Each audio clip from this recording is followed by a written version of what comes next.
போஸோட எல்லா திருட்டுத்தனமும் வெளிவந்து தமிழ் செல்வி தான் எல்லாம் காப்பாற்றினது அப்படின்னு தெரிய வந்துச்சுன்னா பார்க்கவே சூப்பராக இருக்கும் அப்படின்னு நீங்கள் நினச்சிங்கன்னா தமிழுக்கு ஒரு ஜே போட்டுருங்க. அன்பான இனிய உறவுகளே, வாங்க இப்போ நம்ம வீடியோக்குள்ளே போகலாம். இங்கே எப்படியாவது படிக்கிறதுக்கு வாய்ப்பு வாங்கிடணும் அப்படின்னு சொல்லிட்டு தமிழ் செல்வி மலருக்காக வாதாடி வெற்றி பெற்றுறாங்க. படிக்க வைக்கிறேன்னு சொல்லிடுறாரு. அதில் சாவித்திரி பார்த்தா விழுந்து விழுந்து நான் முன்மொழிகிறேன் அப்படின்னு சொல்லிட்டு நீ படிமா அப்படின்னு கட்டி பிடிச்சி முத்தம் கொடுத்துட்டு போகுது. ஈஸ்வரி வயிறு எரிஞ்சிச்சே அப்படின்ட்டு போகுது. போஸ் பார்க்குறான், என்ன பண்ணுறதுன்னு தெரியாமல் தவிக்கிறான். அடுத்து பார்த்தீங்கன்னா பாட்டியில் எந்திரிச்சு ஓடுறாங்க. 10 நிமிஷத்தில் நீ வரணும் அப்படின்னு பேபிமா கூப்பிட்டாலேன்னு ஓடுறான். என்னம்மா ஓடுறான் பாரு அப்படிங்கிறாங்க. அங்கேயும் போய் பார்த்தீங்கன்னா அந்த பிள்ளை மனுஷியா பேயான்னு தெரியலங்க, பாடுபடுத்தி எடுத்து வைக்குது. ஆனால் இந்த மாதிரி கேடுகட்ட கேவலமான வேலையை பண்ணுற இந்த போஸுக்கெல்லாம் இப்படிப்பட்ட ஆள் தாங்க வேணும். பயங்கரமாக படுத்தி எடுத்து வைக்கணும். மலர் மாதிரிலாம் அடங்கின ஆள் தேவையில்லை அப்படின்னு தான் தோணுது. இங்கே பார்த்தீங்கன்னா வீட்டுக்கு வந்துடுறாரு. சேது வந்து அவ்வளோ இதுங்கிறாரு, பாத்தியா எப்படிலாம் பண்ணுறான், பேபின்னு ஃபோனு வந்தகையோட ஓடுறான். பொண்டாட்டி தாசனா கல்யாணத்துக்கு முன்னாடியே இருக்கிறான் அப்படின்னு வீட்டில் சாப்பிட்டுக்கிட்டே பேச அப்படியே பார்க்குறாங்க தமிழ். ஏன் இருக்கக்கூடாதா என்ன, நீங்கள் மட்டும் இருக்கலையா பொண்டாட்டி தாசனா அப்படின்னு பழசை நினச்சி பார்க்குறாங்க. அவங்க கட்டி பிடிக்கிறதும் கொஞ்சிறதும் பேசுகிறதும் அதெல்லாம் நினச்சி பார்க்குறாங்க. அடுத்து பார்த்தீங்கன்னா இங்கே மலரும் தமிழ்ச்செல்லியும் பேசிக்கிட்டு இருக்காங்க. தமிழ்ச்செல்வி பார்த்தீங்கன்னா அது ஒரு சோகமாக இருக்குது. இந்த மாதிரி வீட்டில் 1 கோடி ரூபா கொடுக்க போகிறாங்க அப்படிங்கிற தகவல் தெரிஞ்சிருது. அம்மாச்சிக்கிட்ட தான் இருக்குது அந்த பணமும். கல்யாணத்துக்கு முதல் நாள் நைட்டே கொடுக்க போகிறாங்களாம். அப்போ இவன் எதுவுமே பண்ணாமல் 1 கோடி ரூபா வாங்க போகிறானா, நம்ம மண்டையில் அடிச்சுட்டு தானே அந்த இதை எடுத்துகிட்டு போனான் மருந்த அப்படின்னு அப்படியே குழப்பத்தில் இருக்க, இங்கிட்டு மலர் அதை விட குழப்பம், தன்னை இந்த மாதிரி வந்து கெடுக்க வந்தானே அப்படின்னுட்டு, அக்கா ஏக்கா ஒரு மாதிரி இருக்கீங்க, நான் ஒரு மாதிரி இருக்கட்டும், நீ ஏன் ஒரு மாதிரி இருக்கிற அப்படின்னு தமிழை பார்த்து கேட்க, இல்லைக்கா இன்னைக்கு எல்லாம் கேள்விப்பட்டேன் 1 கோடி ரூபாய் அந்த போஸுக்கு கொடுக்க போகிறாராமே மாமா அப்படிங்கிறாங்க. ஆமாம் தமிழ், நானும் கேள்விப்பட்டேன். நம்ம என்ன தமிழ் பண்ண முடியும், நல்லவன் நினச்சிக்கிட்டு இருக்காங்க, இவன் கேவலமானவன் அவங்களுக்கு தெரியலையே அப்படிங்கிறாங்க. ஆனாலும் அந்த 1 கோடி ரூபாய் எதுக்குன்னா உசுரை காப்பாற்றிருக்கான்ல, அதனால எல்லாரும் பெருமையாக நினைக்கிறாங்க அப்படிங்கிறாங்க. தப்புக்கா, அவன் எங்கே காப்பாற்றினா, என்ன மலர் சொல்கிற என்ன தமிழ் சொல்கிற அப்படின்னு கேட்கல, இல்லை மலரக்கா நான் ஒரு விஷயம் மறைச்சிட்டேன். என்னம்மா அப்படின்னு கேட்க, அங்கே நடந்ததெல்லாம் சொல்கிறாங்க. காட்டுக்குள்ளே நடந்ததை, நான் தான் அந்த பழத்தை பறிச்சிட்டு வந்தேன் அந்த மருந்தை, ஆனால் இவன் என்னை அடித்து எடுத்துகிட்டு வந்துட்டான். என்ன, ஏன் இப்படி இதை சொல்லாமல் இது நாள் வரைக்கும் மறைச்சி வச்சுருக்க, என்ன தமிழ் அப்படி இப்படின்னு கத்துறாங்க. விடுக்கா, நான் சொன்னால் நம்ப மாட்டாங்க, ஆனால் கண்டிப்பாக அவன் அந்த காசை வாங்க விட மாட்டேன், அவன் கடவுள் எனக்கு இருக்கு தோணை, எப்படியாவது அவன் மாட்டுவான் அப்படிங்கிறாங்க. அதை தனம் கேட்டுருது, என்னது இப்படிலாம் பண்ணியிருக்காரா, அப்பா அவனுக்கு 1 கோடி ரூபா தேவையா, இதை கண்டிப்பாக நம்ம என்ன பண்ணணும், யார்கிட்ட சொல்லலாம், போய் பெரிய யார்கிட்ட போய் சொல்லலாமா அப்படின்னு நினைக்கிறாங்க.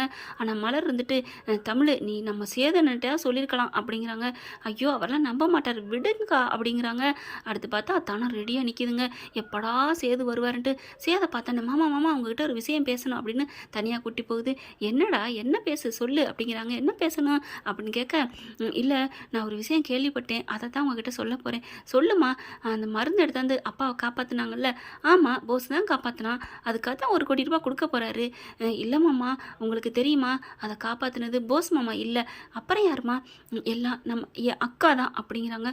அக்காவா, என்ன சொல்கிற, ஆமாம் மாமா நீங்கள் 2 பேர் தானே காட்டுக்குள்ளே போனீங்க, நீங்கள் 2 பேர் தானே மருந்து எடுத்துருக்கணும், அவர் எப்படி எடுக்க முடியும், அவன் வந்து அவனு தான் எடுத்துகிட்டு வந்தேன்னு சொன்னாமா, அதுதான் தப்பு மாமா, பின்னாடியே வந்து அக்கா மண்டையை அடித்து போட்டு அந்த மருந்து எடுத்துகிட்டு போயிருக்கான், அவன் உடம்புல எந்த கீரலுமே இல்லையாமே, கொஞ்சம் கூட இது இல்லாமல் மாப்பிள்ளை மாதிரி போனானாமே அப்படிங்கிற சேது நினச்சி பார்க்குறாரு. ஆமாம்மா நீ சொல்கிறது சரிதான், நாங்களாம் கஷ்டப்பட்டு உருண்டு பிறண்டு வண்டுக்கிட்ட கடி வாங்கி எப்படியோ போனோம், ஆனால் அவன் நல்லா தான் போனேன்னு சொன்னாங்க அம்மாச்சியும், அதுதான் எனக்கும் டவுட்டாக தான் இருக்குது, ஆனால் நான் கொஞ்சம் கேட்டுக்கணும், எனக்கு டவுட்டு கிளியர் ஆகணும் அப்படிங்கிறாங்க. சரிம்மாம்மா கொஞ்சம் பார்த்துக்குங்க, ஆனால் அக்கா தான் எடுத்தாங்களாம், அக்கா மண்டையில் காயம் கூட இருக்குது, அப்படியா, நான் காமிக்கிறேன் வாங்க அப்படின்னு சொல்லிட்டு வீட்டுக்குள்ளே போகிறாங்க. அக்கா உனக்கு நான் தலை சீவி விடட்டுமா அப்படிங்கிறாங்க. தலை சீவரன்னு சொல்கிற தனத்தை பார்த்து என்ன ஆச்சரியமாக இருக்குது, வாலண்டியாக வந்து கேட்குற, ஏக்கா நான் தலை சீவக்கூடாதா, சேச்சா அப்படிலாம் இல்லைடா நீ சீவி விடு அப்படிங்கிறாங்க. சீவி விடையில பார்த்தா, அக்கா உனக்கு நான் ரெட்டை சட்டை போடட்டுமா, ரெட்டை சட்டையா எதுக்குடி, இல்லைக்கா ரெட்டை சட்டை போட்டு பார்க்கணும் ஆசையாக இருக்குது, அதெல்லாம் வேணாண்டி சீவிடி அப்படிங்கிறாங்க. சேதுவை பார்த்து இருங்க பாருங்க அப்படின்ட்டு அப்புறமா அப்படியே தலையை இப்படி வகுடு எடுக்கிறாங்க. ஏண்டி, இல்லைக்கா ஏதோ ஒரு பேன் மாதிரி இருக்குது இரு அப்படின்னு சொல்லி வகுடு எடுத்து காமிக்கிறாங்க. கிட்டக்க வந்துடுறாரு சேது, பார்க்குறாரு அப்படியே நல்லா அடிபட்டது, மண்டை நீளமாக என்னம்மா காயமாக இருக்குது, அக்கா இது என்னக்கா காயம் அப்படின்னு கேட்க, என்னடி காயமா, இதெல்லாம் ஒரு பெரிய கதைடி, அந்த காட்டுக்குள்ள சரி விடு உனக்கு என்ன சொல்லணும், அக்கா சொல்லுக்கா, நான் என்ன ரொம்ப சின்ன பிள்ளையா சொல்லு அப்படிங்கிறாங்க. நான் சொல்லி என்னடி புண்ணியம், காட்டுக்குள்ளே போய் நானும் மாமாவும் கஷ்டப்பட்டு அந்த மருந்தை எடுத்துகிட்டு வந்தோம்.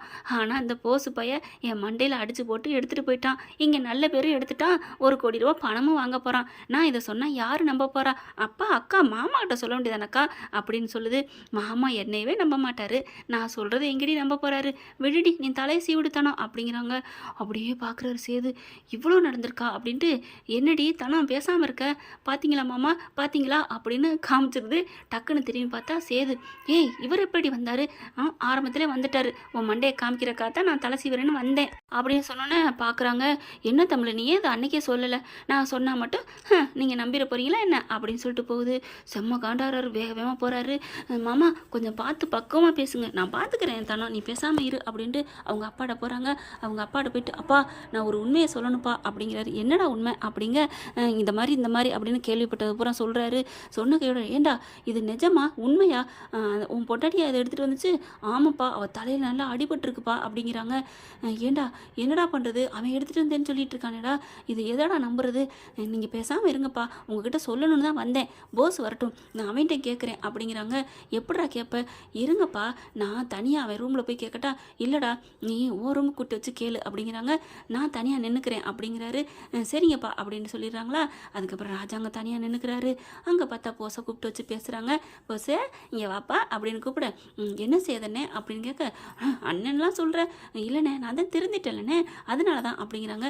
நீ திருந்தினது இருக்கட்டும்ப்பா, நீ வந்து மருந்தெல்லாம் எடுத்துகிட்டு வந்தியே, அது எங்கேருந்து எப்படி எடுத்த, அது மரத்தில் இருந்துச்சுண்ணே, நான் அங்கேருந்து தானே எடுத்துகிட்டு வந்தேன் அப்படிங்கிறாங்க.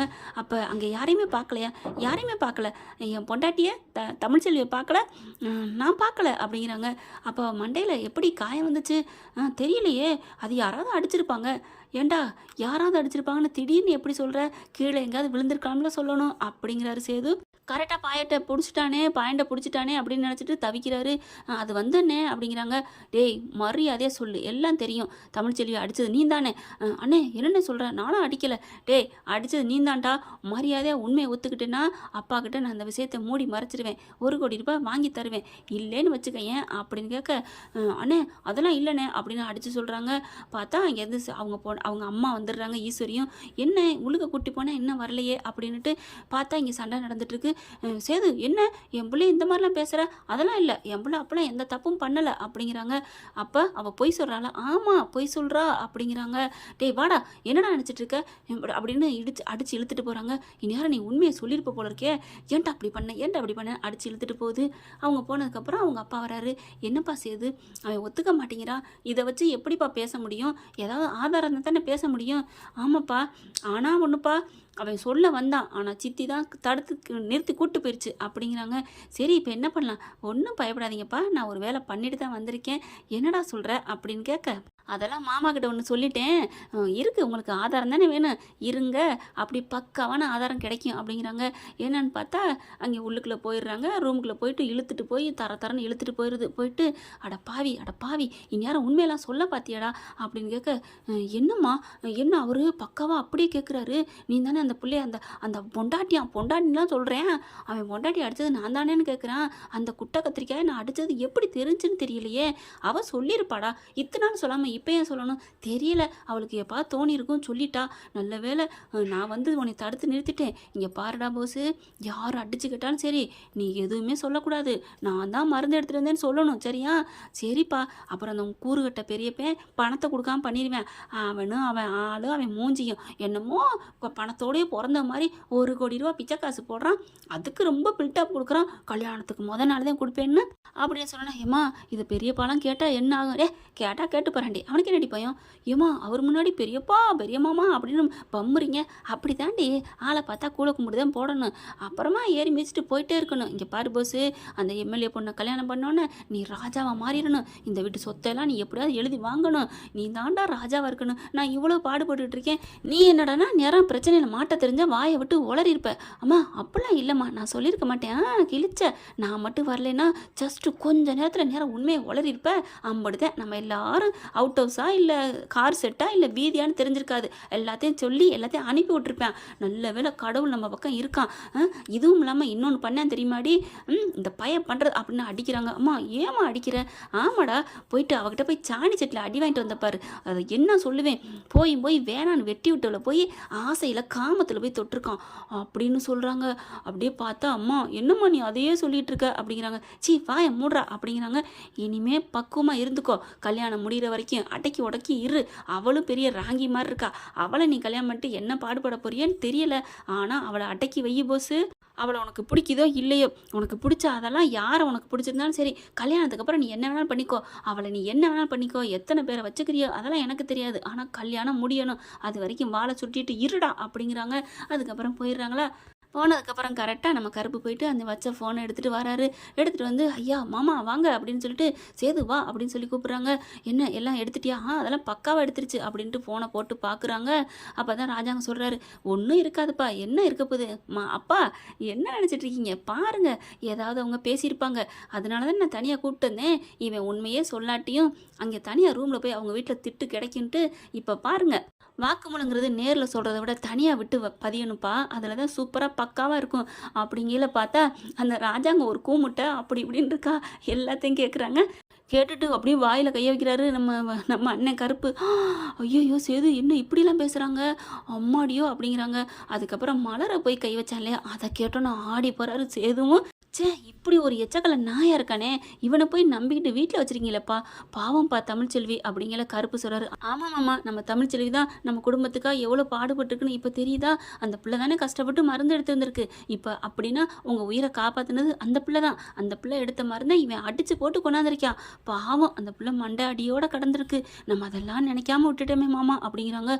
கேட்டுட்டு ஒன்று கூட அவர் சொல்லலைங்க. நேராக போகிறாரு. போயிட்டு தமிழ்ச்செல்வி ரூமுக்கு அங்கே போகிறாங்க. என்னப்பா என்ன இருடா, எல்லாம் தெரிஞ்சதுக்கப்புறம் அந்த பிள்ளைகிட்ட மன்னிப்பு கேட்கல, நம்மளாம் மனசில் இல்லை அப்படின்னு வேகமாக போகிறாங்க. தமிழ்ச்செல்வி இங்கே வேலை பார்த்துட்ருக்கு. தமிழ் அப்படின்னு கூப்பிட யார் மாமா குரலில் இருக்கேன்னு வராங்க. மாமா அப்படின்னு வராங்க. என்னை மன்னிச்சிருமா, ரொம்ப நன்றிம்மா, என் உயிரை காப்பாற்றிருக்குமா அப்படின்னு நன்றி சொல்கிறாங்க. அப்படியே சேதும் கையெடுத்து நன்றி சொல்கிறாங்க. தமிழ்ச்செல்வி இருந்துட்டு ஐயோ மாமா அதெல்லாம் ஒன்றும் இல்லை விடுங்க, இப்போ என்ன அப்படிங்கிறாங்க. என்னவா இங்கே பாரு அப்படின்னு கருப்பு என்ன பண்ணுறாங்க, வீடியோ காமிக்கிறாங்க. தனம் வேகமாக வாங்கிட்டு பார்க்குது. வீடியோவை பார்த்துட்டு அக்கா இங்கே பாருக்கா அப்படின்னு காமிக்குது. பார்த்தோன்னா ஆடி போகிறாங்க. ஏப்பா இதை நீ இத்தனை நாள் சொல்லலை, நான் எப்படி மாமா சொல்லுவேன், என்னதான் யாருமே நம்பலையே, நீ சும்மா இருத்தா, இனிமேல் நீங்கள் இருக்க வேணாம், கிளம்பு வீட்டுக்குள்ள வா அப்படின்னு சொல்லிட்டு வீட்டுக்குள்ளே கூப்பிட்டு வராங்க. அடுத்து போஸுக்கு கச்சேரி தான். பார்க்கலாம் களை கட்ட போகுது, எப்படி நடக்க போகுதுன்னு பார்க்கலாம். இந்த பற்றி உங்களுக்கு பிடிச்சிருந்துச்சுன்னா உங்கள் பொண்ணான கையில் ஒரு லைக்கை போட்டு சப்ஸ்கிரைப் பண்ணிடுங்க. Thank you friends.